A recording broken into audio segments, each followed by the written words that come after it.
आइए हम वचन की ओर जाएंगे। आज हम एफेसियों के दूसरे अध्याय और तीसरे आयत को देखेंगे। We'll look at Ephesians chapter 2 and verse 3. I'm going to read the first three verses. And you were dead in the trespasses and sins in which you once walked, following the course of this world, following the prince of the power of the air, the spirit that is now at work in the sons of disobedience, among whom we all once lived in the passions of our flesh, carrying out the desires of the body and the mind, and were by nature children of wrath, like the rest of mankind. उसने तुम्हें भी जिलाया जो अपने अपराधों और पापों के कारण मरे हुए थे, जिनमें तुम पहले इस संसार की रीति पर और आकाश के अधिकार के हाकिम अर्थात उस आत्मा के अनुसार चलते थे जो अब भी आज्ञा न मानने वालों में कार्य करता है। इनमें हम भी सबके सब पहले अपने शरीर की लालसाओं में दिन बिताते थे और शरीर और मन की इच्छाएं पूरी करते थे और अन्य लोगों के समान स्वभाव ही से क्रोध की संतान थे। So I am going to continue the series that I have been preaching on, the dead man's life. मैं उसी श्रृंखला को जारी रख रहा हूँ जिसको हम बोलते हैं मरे हुए व्यक्ति का जीवन। उसका तीसरा भाग है ये। It is the third part of this series. Before I became a Christian, I used to live in a chain of sin. मैं एक मसीही बनने से पहले मैं पाप के बंधन में रहता था। It kept coming back again and again and again. पाप वापस आता रहता था, दोबारा फिर से वो मेरे पास आता रहता था। I just could not break the chain. मैं उस बंधन को कभी तोड़ नहीं पाया। I would keep doing the same sins again and again. मैं उन्हीं पापों को बार बार दोहराता था। That is how a spiritually dead man lives. ये एक आत्मिक रीति से मरे हुए व्यक्ति का जीवन को दर्शाता है। I know that all of you can identify with this. मैं जानता हूँ कि आप सब इस स्थिति से परिचित है।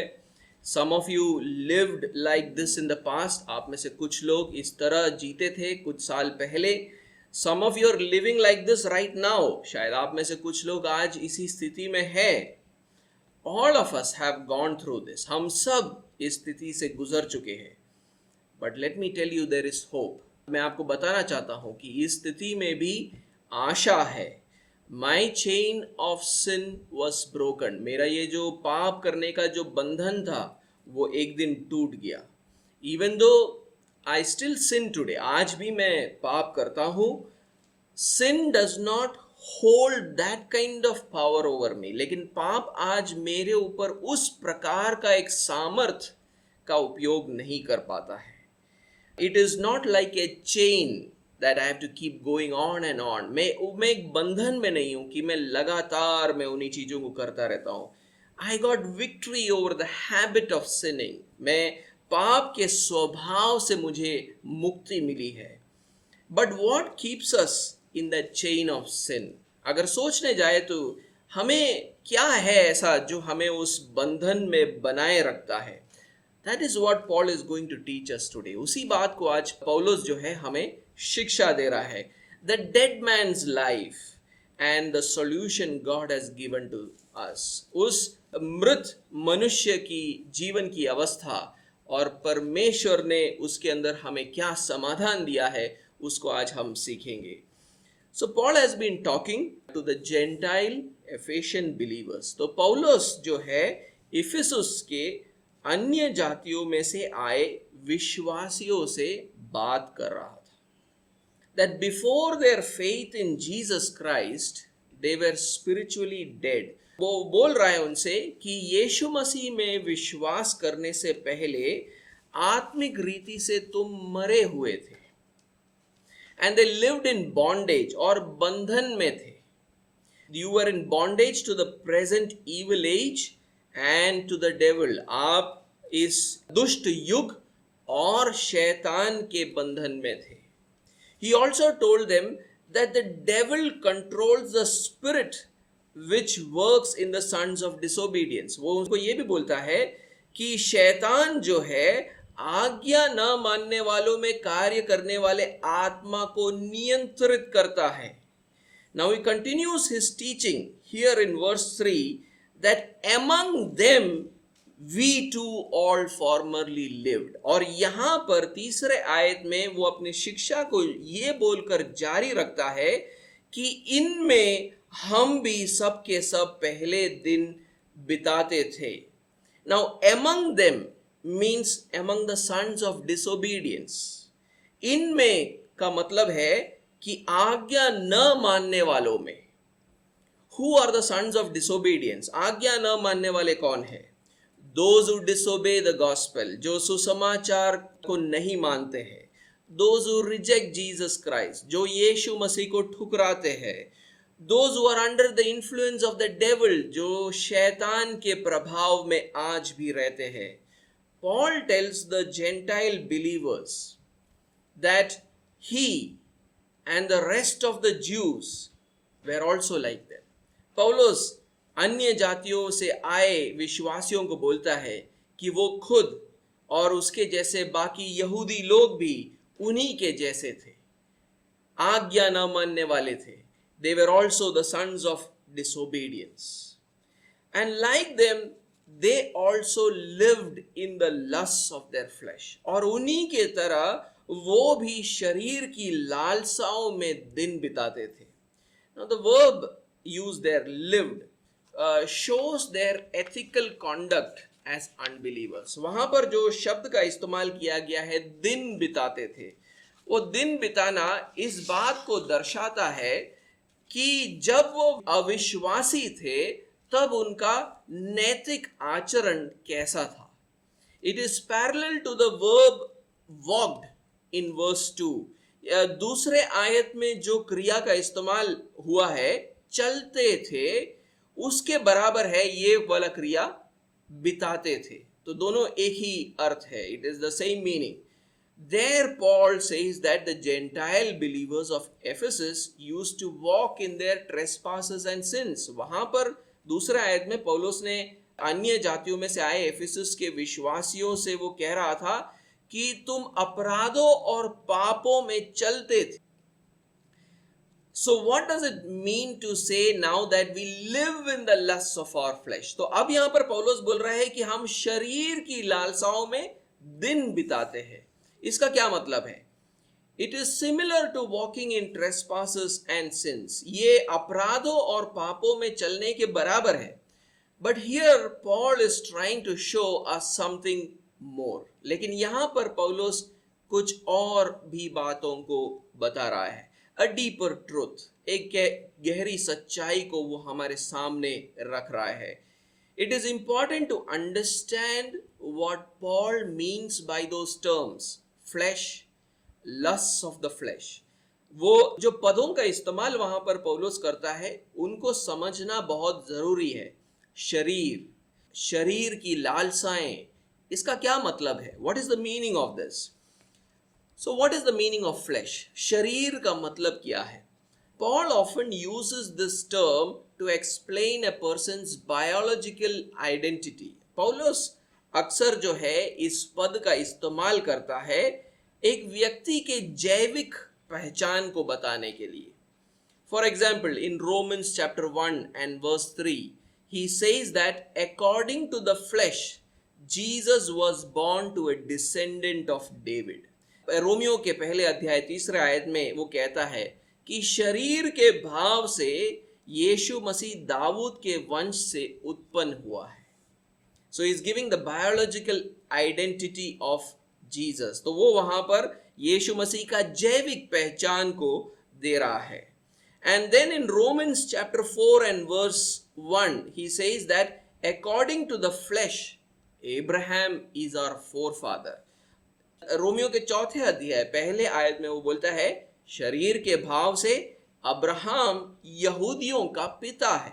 फिर से एक जैविक पहचान है. It is a biological identity that he is giving. But that is not how Paul is using the term flesh here in Ephesians. लेकिन पौलुस जो शरीर शब्द का इस्तेमाल कर रहा है वो वाला अर्थ नहीं है जो अब अभी हमने रोमियो के अंदर पढ़ा. When a person is under bondage to sin, जब एक व्यक्ति पाप के दासत्व में होता है, when he is a slave to sin, जब वो एक दास होता है, पाप का दास होता है, then he is said to be in the flesh, तो तभी उसको बोला जाता है कि ये व्यक्ति शरीर में है या केवल शारीरिक है. He is fleshly.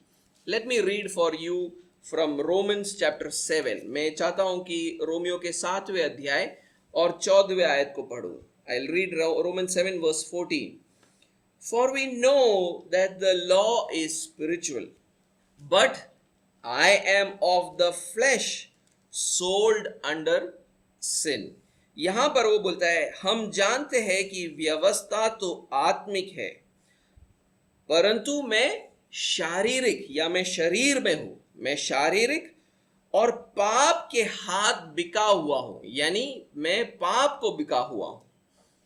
So being in the flesh is equivalent to being in bondage to sin. यहां पर जो बोला जा रहा है कि शारीरिक होना या शरीर में होना इस बात को दर्शाता है कि हम पाप को बिके हुए हैं, हम पाप के दास हैं. We are slaves to sin. Slaves who are in bondage have no rights. जो लोग दास है उनका कोई अधिकार नहीं होता है, उनका कोई हक नहीं होता है. They just do what their master tells them to do. एक दास क्या करता है? एक दास वही करता है जो उसका मालिक उसको बोलता है, उसको और कोई हक नहीं है. When we cannot do the good things which we want to do, जब हम उन कार्यों को कर नहीं सकते जो हम करना चाहते हैं, अच्छे कार्यों को जो हम करना चाहते हैं, rather our master sin makes us to do what he desires. लेकिन पाप जो हमारा मालिक है वो हमसे वो करवाता है जो वो चाहता है, जो हम जो चाहते हैं वो नहीं करने देता, जो वो करना चाहता है वो हमसे वो करवाता है. Rather our master sin makes us to do what he desires. उसकी इच्छा को वो हमसे पूरी करवाता है. Then we are in the flesh. तभी हम बोलते हैं कि इस स्थिति को जो हम कहते हैं कि हम शरीर में है या हम शारीरिक है, that's what we call that we are in the flesh. एक बार वही 7वें अध्याय में 18वें आयत से लेकर 20वें आयत को पढ़ेंगे. Let's read from verse 18 to 20 in Romans 7. See what Paul says. For I know that nothing good dwells in me, that is in my flesh. For I have the desire to do what is right, but not the ability to carry it out. For I do not do the good I want, but the evil I do not want is what I keep on doing. Now if I do what I do not want, it is no longer I who do it, but sin that dwells within me. क्योंकि मैं जानता हूं कि मुझ में अर्थात मेरे शरीर में कोई अच्छी वस्तु वास नहीं करती. इच्छा तो मुझ में है, परंतु भले काम मुझसे बन नहीं पड़ते. क्योंकि जिस अच्छे काम की मैं इच्छा करता हूं वो तो नहीं करता, परंतु जिस बुराई की इच्छा नहीं करता वही किया करता हूं. अतः यदि मैं वही करता हूं जिसकी इच्छा नहीं करता, तो उसका करने वाला मैं ना रहा, परंतु पाप जो मुझ में बसा हुआ है. This is exactly how I felt before I became a Christian. यही मेरी स्थिति थी एक मसीही बनने से पहले. My conscience told me to do what is right according to the law of God. मेरा जो विवेक है वो मुझसे बोलता था कि परमेश्वर के वचन के अनुसार अच्छी बातों को करो. But there were stronger sinful desires working in the members of my body. लेकिन मेरे अंदर ऐसे और ताकतवर पापमय लालसाएं थी जो मेरे शरीर के अंगों में काम करती थी उन दिनों में. Dragging me away to do sin, वो पाप करने के लिए मुझे खींच कर ले जाती थी. and it always won over my conscience. और हर बार ये लालसाएं मेरे विवेक के ऊपर विजय प्राप्त करती थी, leaving me in the end with guilt and a sense of hopelessness. और आखिर में वो मुझे एक दोष की अवस्था में छोड़ देता था और मैं आशाहीन हो जाता था. This strong desire to sin arises in us when the devil brings the temptation. ये जो पाप करने की ये जो लालसा है हम में उत्पन्न तब होती है जब शैतान हमारी परीक्षा लेता है. That is why in John chapter 8 and verse 44, Jesus tells some Jews, "You are of your father the devil, and you want to do the desires of your father." उसीलिए यूहन्ना के 8वें अध्याय और 44वें आयत में यीशु मसीह दूसरे यहूदियों से कहता है, तुम अपने पिता शैतान से हो और अपने पिता की लालसाओं को पूरा करना चाहते हो. That is why in the last verse in Ephesians chapter 2 and verse 2, Paul said that the devil is the ruler of the spirit that is now working in the sons of disobedience. उसीलिए हमारे पिछले आयत में एफेसियों के दूसरे अध्याय और उसके दूसरे आयत में पौलुस कहता है कि शैतान आज्ञा न मानने वालों के अंदर काम करने वाले आत्मा पर हाकिम ठहरा है. The devil used to influence our desires, causing us to sin. शैतान हमारे इच्छाओं पर ऐसा एक प्रभाव डालता है कि हम पाप कर बैठते हैं. These sinful desires in us are called lusts by Paul. और हमारे अंदर ये जो पापमय इच्छाएं उत्पन्न होती है उसको पौलुस लालसाएं बताता है. It is the slave master and we are its slaves. और ये जो पापमय लालसाएं हैं वो हमारा मालिक है और हम उसके दास हैं. We are its slaves. This picture is clearly presented in the epistle of James chapter 1 verse 14 to 15. इस चित्र को बिल्कुल ऐसे ही प्रस्तुत किया गया है याकूब के पत्री के अंदर पहले अध्याय और उसके 14वें और 15वें आयत में. हम उसको पढ़ेंगे. Let's read James chapter 1 and verse 14 to 15. But each person is tempted when he is lured and enticed by his own desire. Then desire, when it has conceived, gives birth to sin. And sin, when it is fully grown, brings forth death. यहां पर लिखा है, परंतु प्रत्येक व्यक्ति अपनी ही अभिलाषा से खिंचकर और फंसकर परीक्षा में पड़ता है. फिर अभिलाषा गर्भवती होकर पाप को जनती है और पाप जब बढ़ जाता है तो मृत्यु को उत्पन्न करता है. So Satan tempts us, producing lust in us. तो शैतान जो है हमारी परीक्षा लेता है और लालसाओं को या अभिलाषाओं को हमारे अंदर उत्पन्न करता है. This lust wants to take us away from our conscience. और ये जो लालसाएं हैं वो हमको हमारे विवेक से दूर खींच कर ले जाता है. We get carried away. वो हमें खींच कर ले जाती है. It entices us. वो हमें फंसाती है. And finally we give in. और आखिर में हम उस परीक्षा में पड़ जाते हैं. शैतान जिस परीक्षा को लेकर आया है हमारी लालसाओं की वजह से हम उस परीक्षा में पड़ जाते हैं. And it gives birth to sin. और वो पाप को उत्पन्न करता है.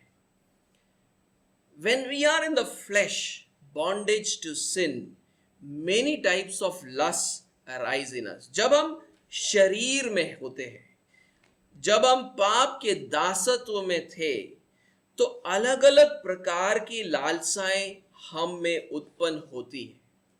In Titus chapter 3 and verse 3, Paul says that we also once were enslaved to various lusts and pleasures. तीतुस के तीसरे अध्याय तीसरे आयत में पौलुस कहता है हम भी पहले विभिन्न प्रकार की अभिलाषाओं और सुख विलास के दासत्व में थे.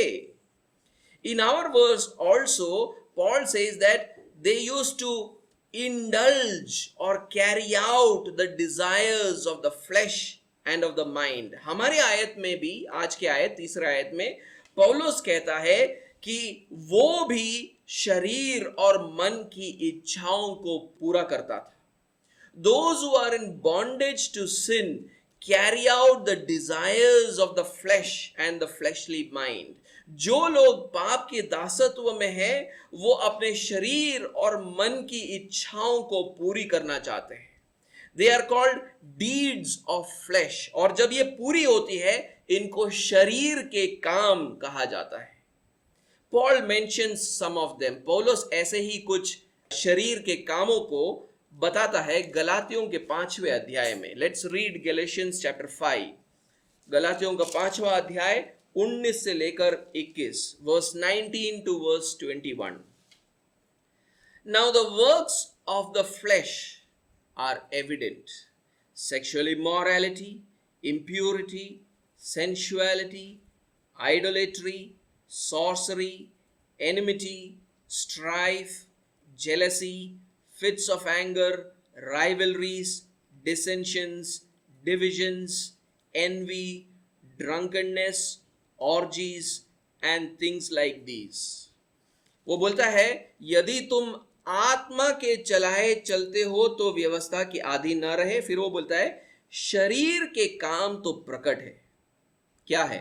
अर्थात व्यभिचार, गंदे काम, लुचपन, मूर्ति पूजा, टोना, बैर, झगड़ा, ईर्ष्या, क्रोध, विरोध, फूट, विधर्म, डाह, मतवालापन, लीला क्रीड़ा और इनके जैसे और काम है. A spiritually dead man's life is marked by such sins. एक आत्मिक रीति से मरा हुआ व्यक्ति का जीवन ऐसे पापों से भरा हुआ होता है. Homosexuality is another such deed. समलैंगिकता ऐसा ही एक पाप है, ऐसा ही एक काम है. In Romans chapter 1 verse 24, Paul says that God gave up some people in the lusts of their hearts to impurity. Romeo के पहले अध्याय 24वें आयत में पौलुस कहता है कि परमेश्वर ने कुछ लोगों को उनके मन की अभिलाषाओं के अनुसार अशुद्धता के लिए छोड़ दिया है. He has given them over to degrading passions. वो बोलता है कि परमेश्वर ने उन्हें नीच कामनाओं के वश में छोड़ दिया है. और वो क्या था? What was it? It was homosexuality. वो समलैंगिकता के बारे में बात कर रहा था. And Romans 1 verse 26 and 27 talks about it. और रोमियो का पहला अध्याय 26वां और 27वां आयत उन बातों के बारे में कहता है वहां पर. Another lust of the heart is the desire to get rich. हमारे शरीर की एक और लालसा क्या है पता है? बहुत जल्दी धनी बनना है हमको, या धनी बनने की जो एक चाह है, ये भी शरीर का काम है. Which lead people into ruin and destruction. जो लोगों को विनाश के समुद्र में डुबो देता है. Let me read for you 1 Timothy chapter 6 and verse 9. मैं पढ़ना चाहता हूं इसको. पहले तिमोथियोस के 6वें अध्याय और 9वां आयत.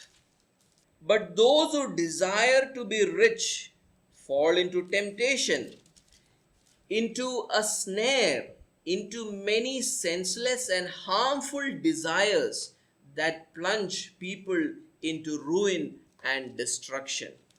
वहां पर बोला गया है पर जो धनी होना चाहते हैं वे ऐसी परीक्षा और फंदे और बहुत सी व्यर्थ और हानिकारक लालसाओं में फंसते हैं जो मनुष्यों को बिगाड़ देती है और विनाश के समुद्र में डुबो देती है. So those who are of the flesh, they have this desire to be rich. जो लोग शरीर के काम करते हैं, जो शरीर में है, वो लोग जो है धनी होना चाहते हैं. Those who are in bondage to sin do another sin. जो लोग पाप के दासत्व में है, वो एक और पाप को करते हैं. Accumulate for themselves false teachers in accordance to their own desires. वो लोग अपनी अभिलाषाओं के अनुसार अपने लिए बहुत से गलत उपदेशकों को बटोर लेते हैं. यानी वो सिर्फ गलत उपदेशकों को सुनना चाहते हैं. They want to listen only to false teachers. Let us read 2 Timothy chapter 4 and verse 3. हम दूसरे तिमोथियुस के चौथे अध्याय और तीसरे आयत को पढ़ेंगे. For the time is coming when people will not endure sound teaching, but having itching ears, they will accumulate for themselves teachers to suit their own passions, desires. वहां पर तीसरे आयत में बोलता है, क्योंकि ऐसा समय आएगा जब लोग खरा उपदेश न सह सकेंगे, पर कानों की खुजली के कारण अपने अभिलाषाओं के अनुसार अपने लिए बहुत से उपदेशक बटोर लेंगे.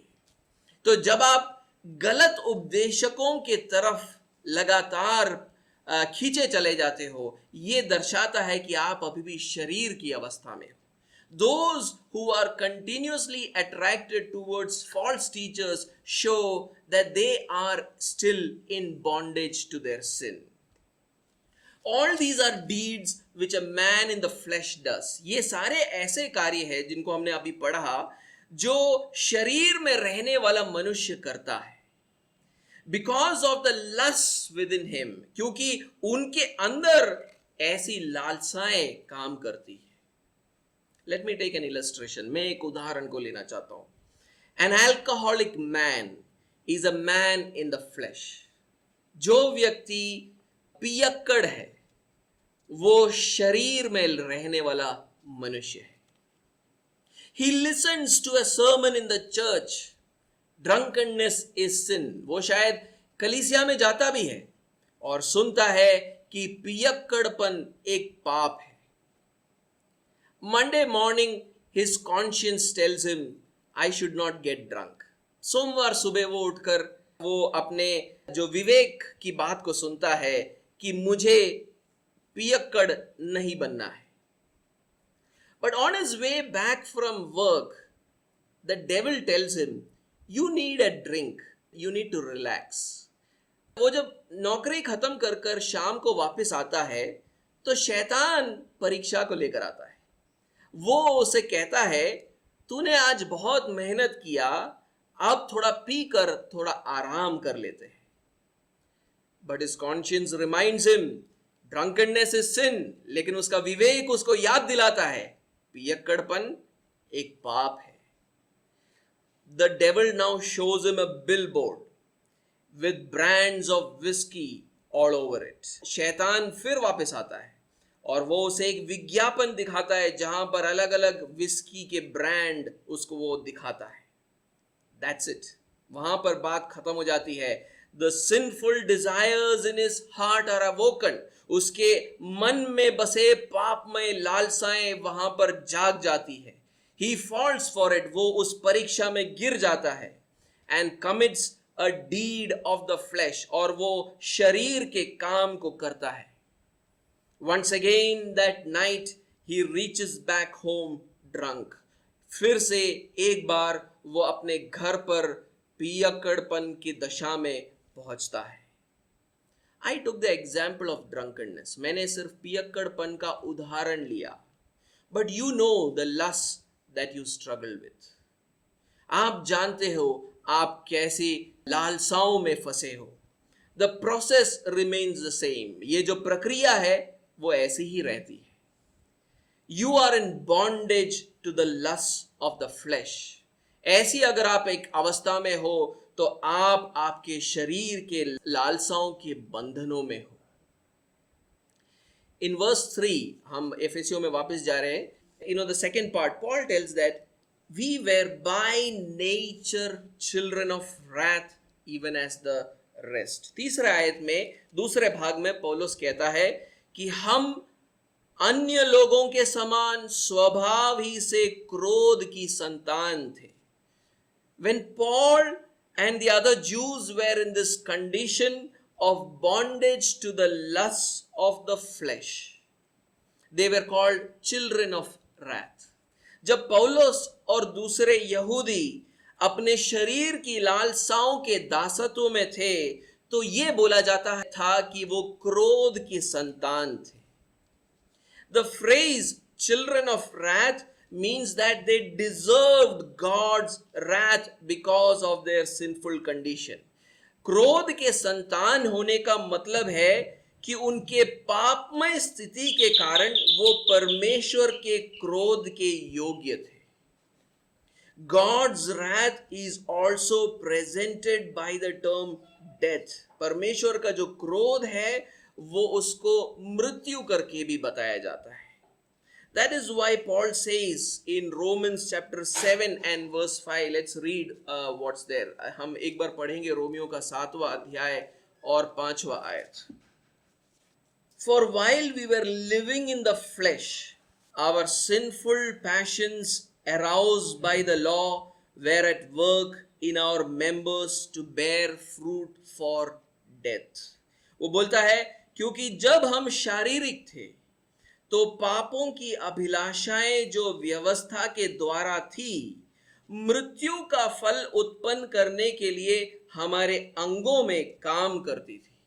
When we were in the flesh, sinful passions or lusts were at work through the members of our body. जब हम शारीरिक दशा में थे, तब ये जो लालसाएं हैं, अभिलाषाएं हैं, पापमय लालसाएं, अभिलाषाएं, वो हमारे शरीर के अंगों में काम करती थी. And it bears fruit of death or God's wrath. और वो क्या उत्पन्न करती है? वो मृत्यु को, या दूसरे शब्दों में बोलो तो परमेश्वर के क्रोध को उत्पन्न करता है. हमने वही पढ़ा था याकूब के पहले अध्याय के अंदर. That is what we read in James chapter 1 verse 14 to 15. एक और बार फिर से उसको पढ़ेंगे. Let's read that again. James chapter 1 and verse 14 and 15. वहां पर ऐसा लिखा है, परंतु प्रत्येक व्यक्ति अपनी ही अभिलाषा से खिंचकर और फंसकर परीक्षा में पड़ता है. फिर अभिलाषा गर्भवती होकर पाप को जनती है, और पाप जब बढ़ जाता है तो मृत्यु को उत्पन्न करता है. It says, but each person is tempted when he is lured and enticed by his own desire. Then desire, when it has conceived, gives birth to sin. And sin, when it is fully grown, brings forth death. Brings forth death. वो मृत्यु को उत्पन्न करता है. But Paul says that he and the Jews have been in this condition since their birth. लेकिन पौलुस बोलता है कि वो और दूसरे यहूदी इस दशा में थे बचपन से, या अपने जन्म से वो अब इस दशा में है. Because they had inherited this sinful condition from Adam. क्योंकि उन्होंने इस दशा को कहां से पाया था? आदम से पाया था. The first human being who sinned. आदम पहला व्यक्ति था जिसने पाप को किया था. He was their biological father. वो उनका जैविक पूर्वज था. He was also their spiritual representative. वो उनका आत्मिक प्रतिनिधि भी था. That is why Paul says that we were by nature children of wrath. उसलिए वो बोलता है कि हम स्वभाव ही से क्रोध के संतान थे. Not just Paul and the rest of the Jews, but the entire humanity has experienced this condition. सिर्फ पौलुस और दूसरे यहूदी नहीं, लेकिन सारी मानव जाति इस स्थिति में है. And the entire humanity is subject to God's wrath. और इसीलिए सारी मानव जाति परमेश्वर के क्रोध के अधीन है. That is why Paul says in our verse, उसीलिए पौलुस हमारे आयत के अंदर कहता है, we were by nature children of wrath even as the rest. उसीलिए वो बोलता है अन्य लोगों के समान स्वभाव ही से हम क्रोध की संतान थे. हमने इस बात को रोमियो के 5वें अध्याय 12वें आयत में पढ़ा था. We had read this in Romans chapter 5 and verse 12. एक बार उसको फिर से पढ़ेंगे. Therefore, just as sin came into the world through one man, and death through sin, and so death spread to all men because all sinned. इसलिए जैसा एक मनुष्य के द्वारा पाप जगत में आया, यानी आदम के द्वारा, और पाप के द्वारा मृत्यु आई, और इस रीति से मृत्यु सब मनुष्यों में फैल गई क्योंकि सबने पाप किया. If you have been struggling with various sins for many years now, अगर आप आपके जीवन के अंदर अनेक पापों से बहुत सालों से आप उसके साथ जूझ रहे हो, you just cannot carry out the good desires of your conscience. आपका जो विवेक आपको बोलता है उसको आप पूरा नहीं कर पाते हो. But every time you give in to those lust, sinful desires of your heart, हर बार आप अपने शरीर की लालसाओं के अधीन हो जाते हो, then you are not saved yet. तो आप अभी तक आपने उद्धार नहीं पाया है. You are not born again. आपने नया जन्म नहीं पाया है. You are still in the flesh. आप आज भी शरीर की दशा में हो. Carrying out the desires of the flesh and the mind. आप अपने शरीर और मन की इच्छाओं को आप पूरा कर रहे हो.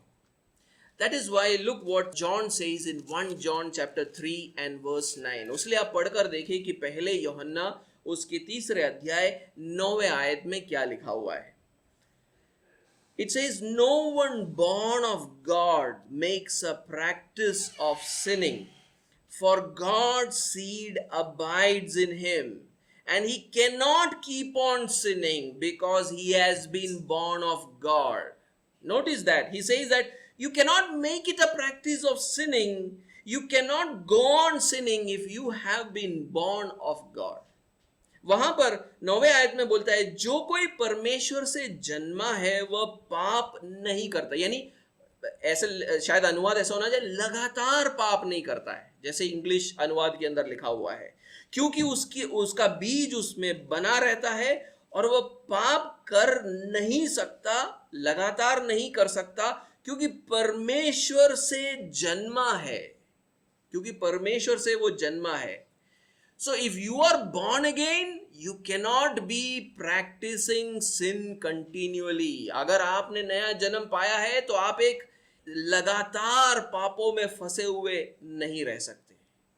Yes, we do sin now and then, but we do not make it a practice. हाँ, हम पाप करते हैं, हम इधर उधर पाप करते हैं, लेकिन लगातार पाप नहीं करते रहते. In such a condition, the wrath of God is on us. ऐसी एक दशा में परमेश्वर का क्रोध हम पर बना रहता है. We are by nature children of wrath. हम स्वभाव ही से क्रोध की संतान हैं. Do we have any hope in this hopeless situation? क्या हमारे पास ऐसी एक आशाहीन स्थिति के अंदर कोई आशा है?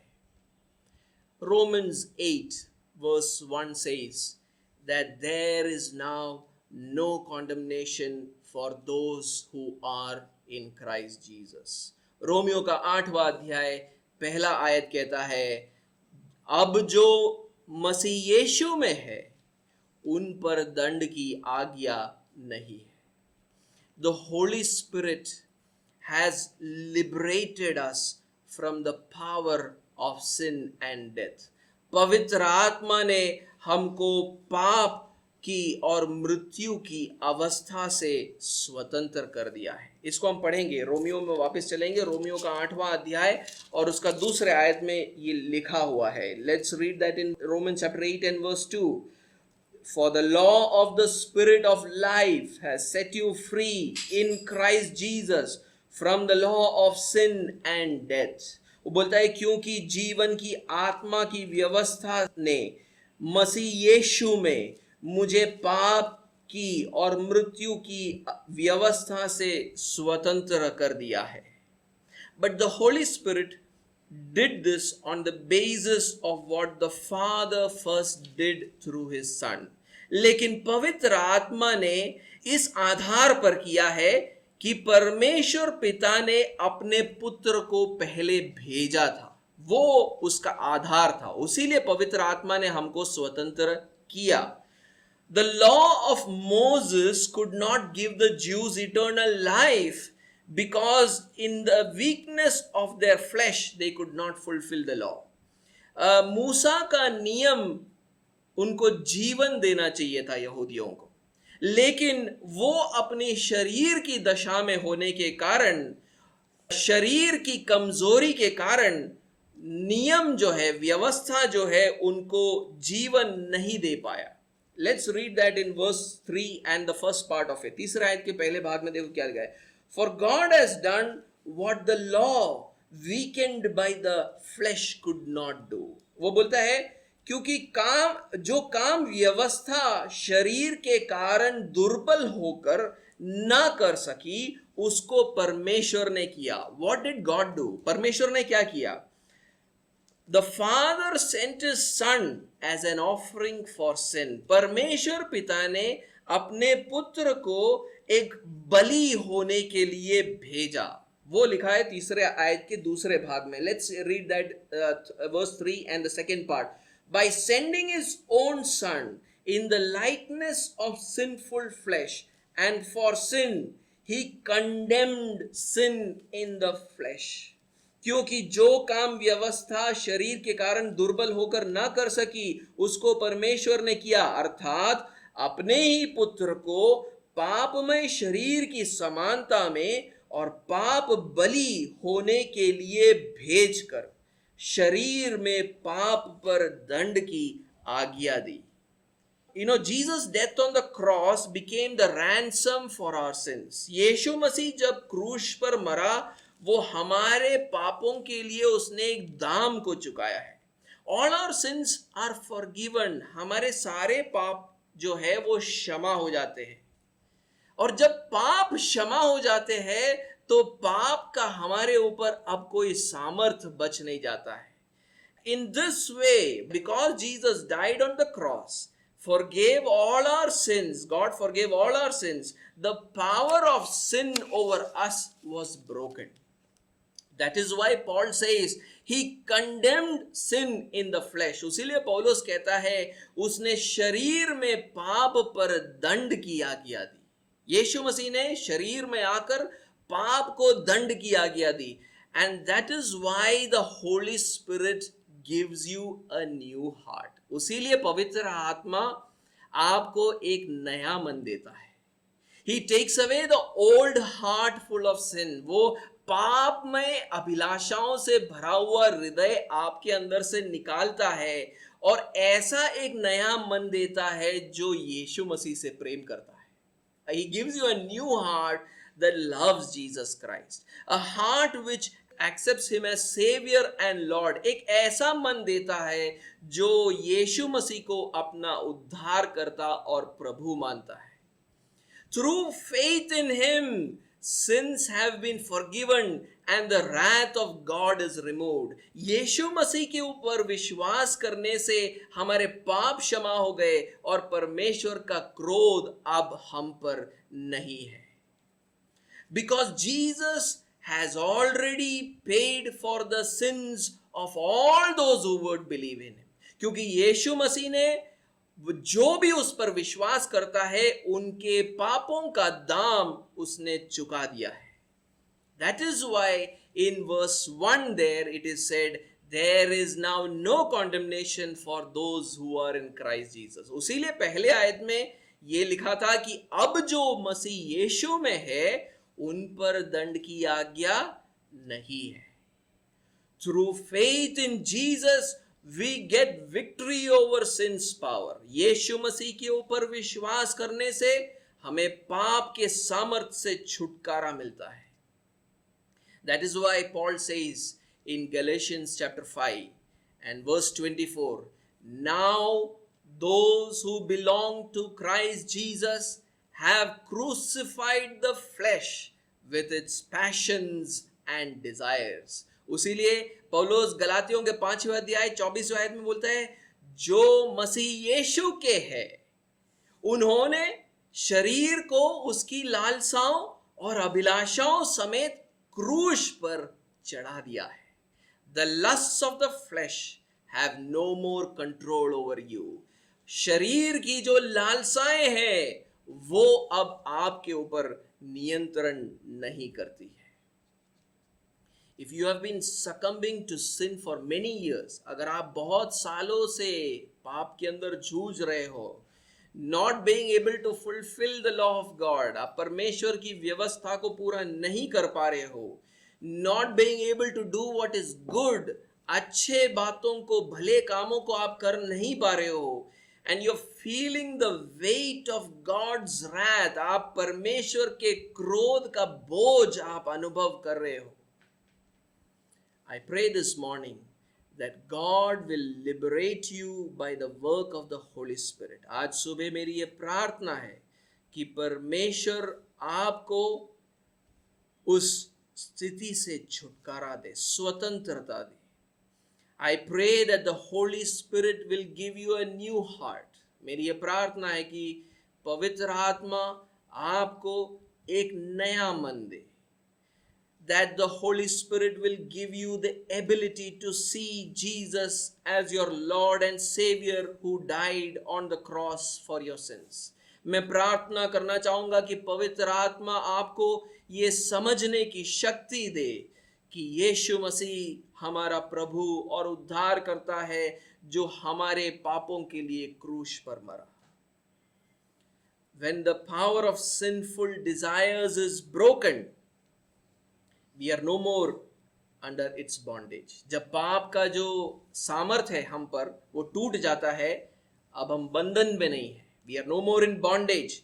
We are no more slaves. अब हम दास नहीं हैं उसके. But remember, it continues to wage war against your soul. लेकिन ध्यान रखना, वो फिर भी आपके आत्मा के विरुद्ध काम कर रहा है. Exactly like the devil who had been made powerless because of Jesus' death on the cross. But the powerless devil continues to bring temptations into your life through other believers and through his power over various domains on this earth. हमने ये भी पढ़ा था कि शैतान को यीशु मसीह ने क्रूस पर निकम्मा कर दिया है, लेकिन फिर भी शैतान क्या करता है? आपके जीवन में परीक्षाओं को लेकर आता है. किसके द्वारा? अविश्वासियों के द्वारा और उन अलग अलग क्षेत्रों के द्वारा जिनके ऊपर उसको अधिकार है. लाइक मूवीज, मनी, ग्लैमर, जैसे कि मूवीज, पैसा और ग्लैमर, ऐसी चीजों को वो दिखाकर वो आपके जीवन में लालसाओं को फिर से लाने का प्रयत्न करता है, आपके मन के अंदर लालसाओं को उत्पन्न करने का प्रयत्न करता है. He tries to create in you those lustful desires again. That is why in 1 Peter chapter 2 and verse 11, see what it says. पहला पत्रस दूसरा अध्याय 11वां आयत. Beloved, I urge you as sojourners and exiles to abstain from the passions of the flesh, which wage war against your soul. हे प्रियो, मैं तुमसे विनती करता हूं कि तुम अपने आप को परदेसी और यात्री जानकर उन सांसारिक अभिलाषाओं से जो आत्मा से युद्ध करती है बचे रहो. And we need the Holy Spirit to fight against these fleshly desires. हमें पवित्र आत्मा की ज़रूरत है, उसकी अगुवाई की ज़रूरत है अगर हमें इन लालसाओं से लड़ना है तो. That is why in Galatians chapter 5 and verse 16, उसीलिए गलातियों के 5वें अध्याय 16वें आयत में देखो क्या लिखा है.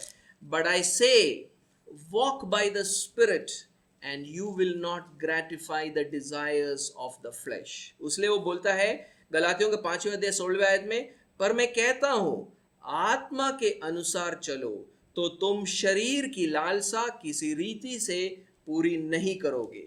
And the Holy Spirit will produce good fruit in your life. और पवित्र आत्मा आपके जीवन में भले कामों को उत्पन्न करेगा. और उसी बात को गलातियों के 5वें अध्याय 22 और 23 में लिखा गया है. That is what is written in Galatians chapter 5 verse 22 to 23.